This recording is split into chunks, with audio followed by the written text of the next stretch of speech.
My name is Victor Osoro. I'm a missionary in southwest of Madagascar, which is a marginalized region. As a missionary in Madagascar, we've been involved in different kinds of ministry works. One of our key ministries that you're doing there is the teaching of English. Initially, when we landed, there was an English service that was running, so that's the first thing that we got ourselves into. Because really in Madagascar, very few people speak English. So for an English service in a country where it's French-speaking and Malagasy, it was a good avenue for us to begin somewhere. And out of that, then we also developed some English classes.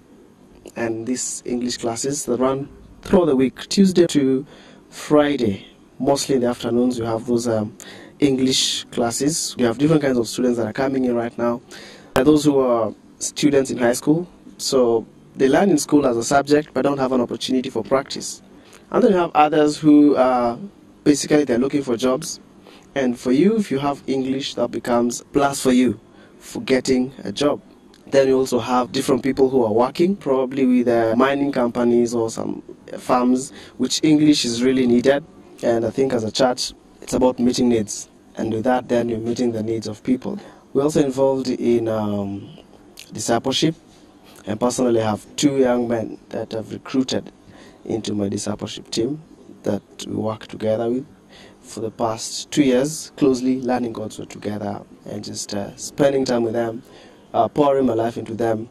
And in effect, I hope also they'll be able to raise other leaders, 2 other more people or 3 each, that'll be able to grow together in the things of faith. Because one challenge you have there is about people who will be responsible, taking leadership.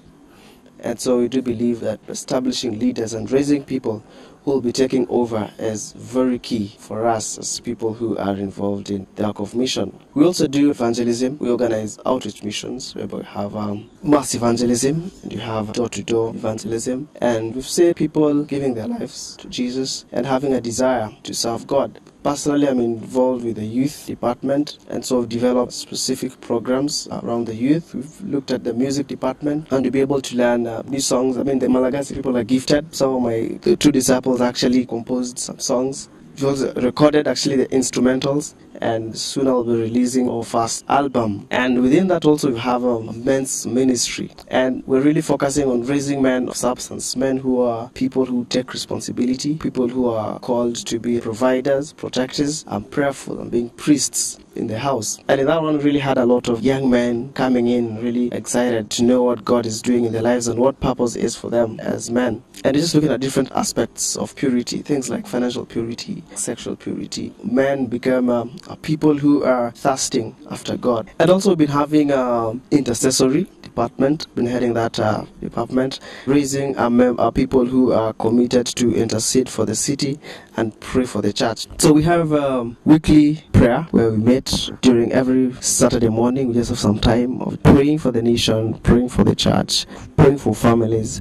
And once every month we have a prayer walk around the city, around the town of Toliara, just claiming that town for God, that the people of Toliara will become a people who love God and a people who have a desire to do things of God. Life in Madagascar, I will say, is an adventure. I will say I've experienced God in a different way, and God has really taught me to trust in Him. Another thing, I didn't know how to speak Malagasy. Now I can say I speak Malagasy.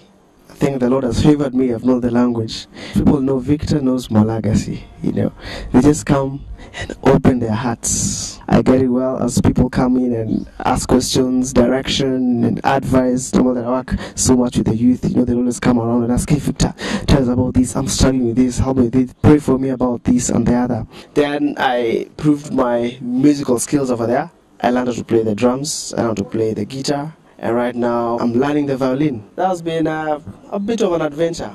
One of the major challenges that I had to adjust to is, let me say, the weather over there. Nairobi is generally it's a cool city. You get into Toliara, which is really at the coast, extremely hot. Then there are things like cyclones and tornadoes. Those are things you've never seen in Kenya.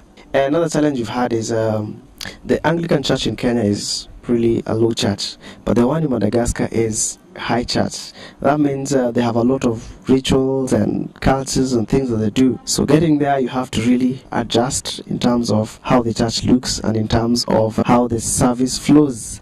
Well, first I want to say missionary life is an exciting adventure. That if God is taking you in that adventure, you rather not miss out. People could always be a worry. Someone worried, hey, what will I eat? How will I do this? How will I do that?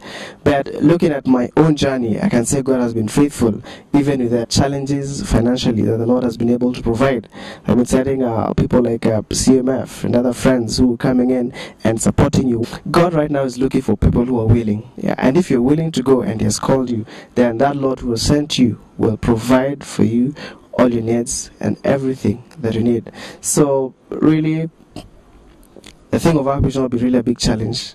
But if you're willing to go, then the Lord in His greatness and might will surely provide. Amen.